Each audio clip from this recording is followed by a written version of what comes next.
Crypto is random. It's also predictable. It's pretty much like the weather, right? We don't know what the weather tomorrow will be, but we do know that summer tends to be hotter than winter. So there is two components here. There's the predictable component and there's the component of luck. We don't know if tomorrow the whale will dump the Bitcoin price because they have to liquidate assets. We don't know if an institutional investor will suddenly jump into Bitcoin, push up the price through ETF purchases. We don't know these things, but we do know the long term. We do know what are long-term holders doing. We do know, is the market currently in aggregate in profit or in losses? We do know what tends to be the acquisition rate of Bitcoin through the ETFs. We do know a lot of things. We do know the token inflation. We do know the supply or the expansion of the supply.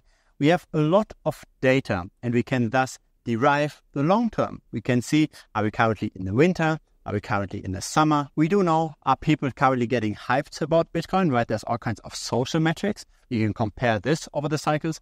There's so much data, but unfortunately, most people still trade the weather. They're not trading the seasons. They're not trading the summer versus the winter. They are trading whether or not it will rain tomorrow or whether or not it will be sunny. And that's a problem, especially if you bet on that too much, because again, the variance or the luck component in the short term is much, much larger. In the long term, we know where the journey is going. In the short term, the predictions are much harder.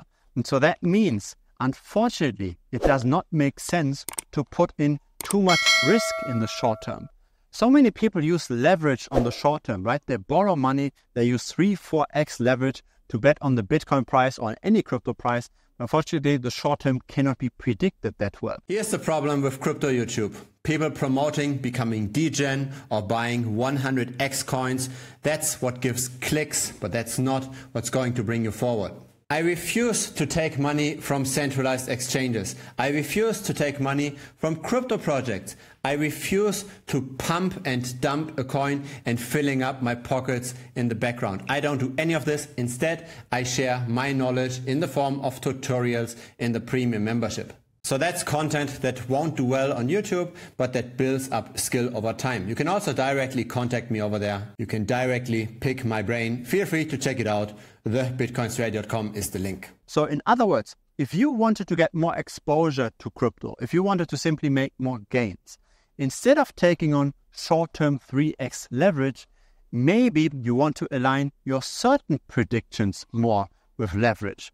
In other words, instead of betting that Bitcoin goes up in the next week, you could be betting heavily with leverage that Bitcoin goes up in the next 3, 4, 5 years.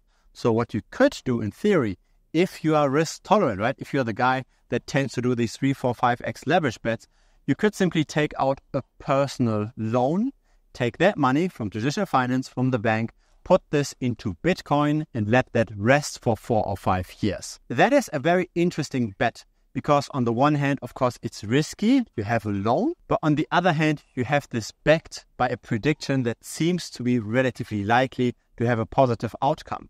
So instead of adding more risk to something that's rather random, you want to add more risk to something that's relatively safe in its prediction. And you want to rather have little exposure to the short-term stuff, right? If you're just speculating on an altcoin that is very small in its market cap, where there's also a lot of volatility because we don't know what individual whales are doing.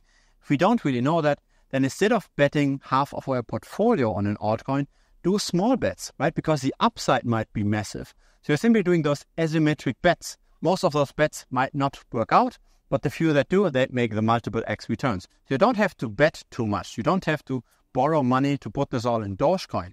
You borrow the money to put this into Bitcoin for the next 5 or 6 years. And if you buy the Dogecoins of this world, or even the smaller caps than this, then simply just bet small amounts.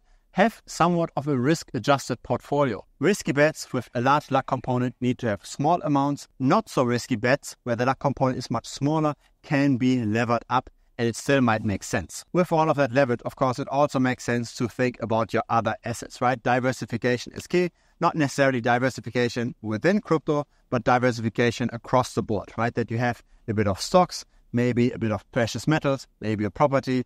But besides your crypto, you also have other stuff that doesn't correlate with crypto. Because in case we are all unlucky and Bitcoin suddenly crashes for whatever random reason, regulatory reasons, who knows, Bitcoin suddenly crashes and the other assets aren't affected by this that much and you want to buy the dip, you can only buy the dip heavily if you also have other assets that you can quickly sell off. If you've got stocks that didn't crash during the time, you can sell that and put this into the dip. If you're only using cash to buy the dip, you might not have that much cash to allocate at the time, right? You might have your regular income to allocate, but if that's not enough relative to your wealth, right, and you can only buy this, say, with 1 or 2 months worth of income, but the crash maybe put you down by 1 year of income because you already have that much wealth, then the dip buying doesn't really matter. But the dip buying does matter in case you also have other assets, in case you also have a lot of stock that you can then potentially at least partially sell off to buy the dip, to take opportunity of this. So have a nicely, broadly diversified portfolio. It's not just to reduce overall portfolio risk, to reduce overall portfolio volatility. It's also to be able to take opportunities seriously once they arise. If it's your first time here, feel free to subscribe. I publish videos regularly. A like would be very much appreciated as well. It helps the channel grow. See you next time. Cheers.